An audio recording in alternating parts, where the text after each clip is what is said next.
saya cerita kenapa kita boleh jadi anxiety. Orang yang macam mana boleh dapat anxiety? Pertama, orang yang personality type A.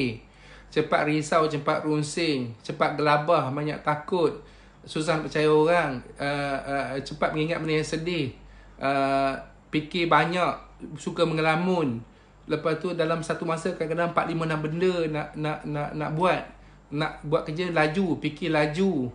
Lepas tu dia perfectionist. Susah nak percaya orang. Perfectionist ni maksudnya kalau dia nak buat 5 benda, satu tak cukup, dia menggelabah. Dia menggelabah. Dia kalau boleh dia nak perfect, nak 5 juga. Orang yang type B ni macam ni. Type B macam ni. Abang, beras habis. Makan je lah gandum. Abang, tong gas habis. Makan je lah benda apa yang ada. Faham tak? Dia relax je. Abang bil tak bayar lagi, esok je lah bayar. Dia relax je. Itu jenis B. Dia tak ada rushing, dia tak ada risau, dia tak ada takut, dia tak ada panik. Lantak lah, bil tak bayar pun tak apa. Itulah type B. Jadi orang yang type A ni, personality bukan darah, bukan darah blood group AB, bukan. Personality A. Dia memang ada berpotensi untuk mendapat anxiety ni. Sebab tu anxiety kalau tak dirawat, dia akan boleh turun kepada anak. Kenapa? Sebab personality mak ayah kita turun kepada kita. Kita akan turun kepada anak-anak kita mempunyai ciri-ciri ataupun cara pemikiran, cara personality yang sama. Faham tak faham? Okey, jadi saya mendapat personality daripada mana? Saya mendapat personality combination daripada mak dan bapa dan mak saya. Sebab tu mak saya sampai sekarang lagi masih ada anxiety.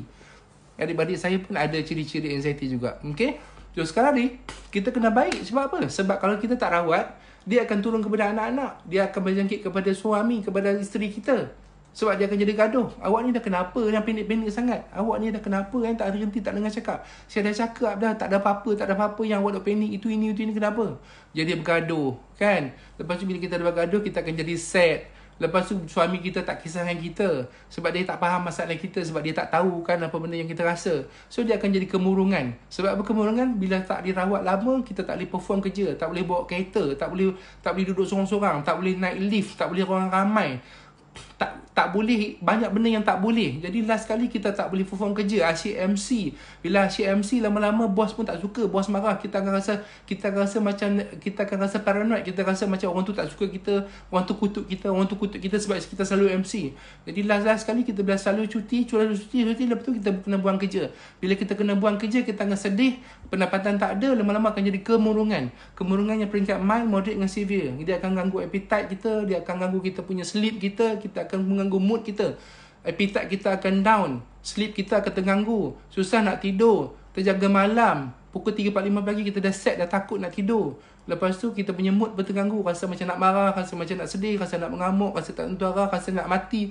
Semua akan ada. Jadi anxiety ni kalau tak dirawat, dia akan menjadi komplikasi kepada depression, kemurungan. Faham?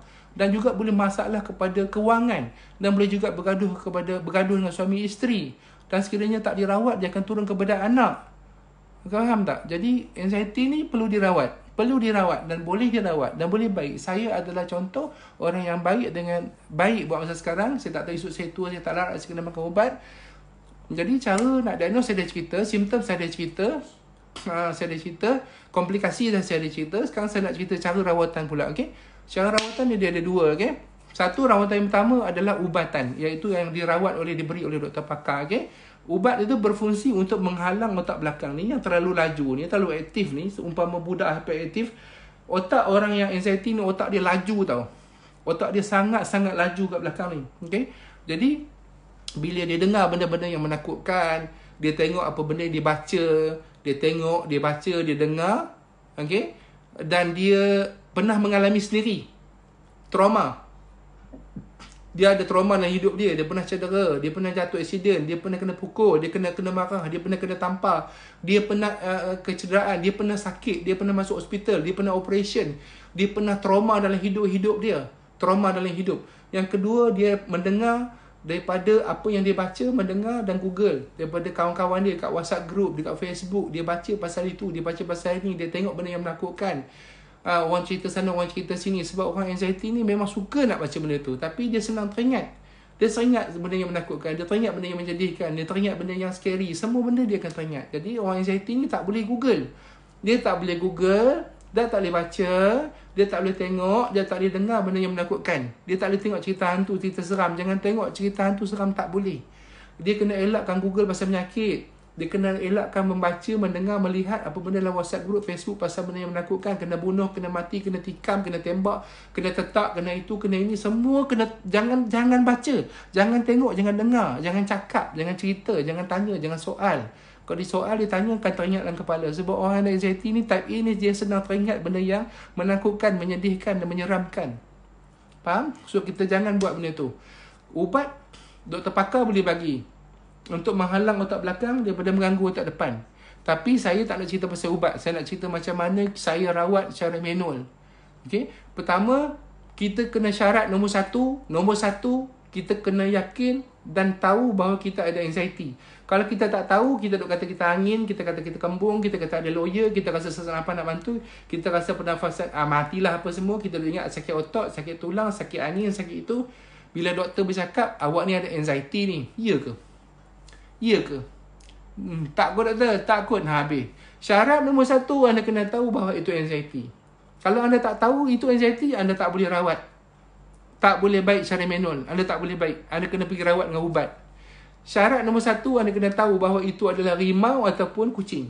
Kalau anda tak tahu, anda memang masalah. Seperti itu contoh. Kalau anda kena tahu kucing, kucing pegang. Rimau? Rimau buat apa rimau? Rimau boleh lari. Kita kena lari. Jadi kalau kita tak tahu kita anxiety, kita tak boleh terima hakikat, kita tak boleh terima kenyataan, kita tak accept apa yang doktor kata, berdasarkan apa yang saya bagi tadi tu, contoh-contoh tu, maka kita tak boleh rawat. Sebab anxiety tu akan datang dalam bentuk yang berbeza-beza. Lepas satu, lepas satu, dia akan bertukar-tukar. Faham tak faham? Jadi syarat nombor satu, kena yakin dan percaya. Nombor dua, kita kena divertkan otak kita daripada benda yang kita rasa. Contohnya bila kita rasa angin, lawyer nak muntah, kita divertkan kepala kita benda apa yang kita suka. Suka main game, suka masak, suka mengemas, suka bersembang, suka mengumpat, suka membawang, suka memborak, suka berjalan, suka Facebook, suka main Instagram, suka edit lagu, you all suka main bola, suka bersukan. You all buatlah apa benda yang you all suka, ataupun otak kita ke lain, maka kita akan terlupa dengan simptom tu. Yang ketiga syarat ni kena fokus. Terima kenyataan, divert otak dan fokus. Kalau you tak fokus, you tak boleh baik. Saya bagi contoh. Ada patient saya 4 tahun. Saya cakap kat dia anxiety. 4 tahun pegawai bank. Dia bekerja dekat bank dekat Subang Taipan. Rumah dia duduk dekat Puchong. Dia akan membawa kereta dia daripada Subang Taipan, drive setiap hari, balik ke Puchong. Dia bercakap dengan wife dia, hello. Dia akan cakap dengan bini dia, hello, buat apa, semua sembang. Sampai kat rumah. Kalau sekiranya telefon dia terputus, keretanya akan berhenti tengah jalan. Banyak kali accident. Dia kena telefon semula, sambung balik kereta dia. Faham tak faham? Saya kata 4 tahun setengah saya cuba rawat dia. Dia tak nak dengar juga. Setiap pagi dia akan telefon bini dia, sampai ke office baru berhenti. Dia balik, dia akan telefon bini dia daripada office sampai ke rumah. Setiap hari. Tahu tak kenapa dia buat macam tu? Saya kata, you ni ada anxiety. Tak doktor, dia tak. Dia sebenarnya, bini dia bercakap dengan bini dia dalam telefon tu, dia tengah fokus tau. Dia tanya awak nak masak apa, nak kemas apa hari ni, hari tu. Masa dia bawa kereta tu, dia fokus kat bini dia sampai dia terlupa risau dan panik dia, anxiety, simptom dia terlupa. Sebab dia tengah senang fokus dengan bini dia. Bila putus, maka dia tak ada connection, dia akan teringat balik.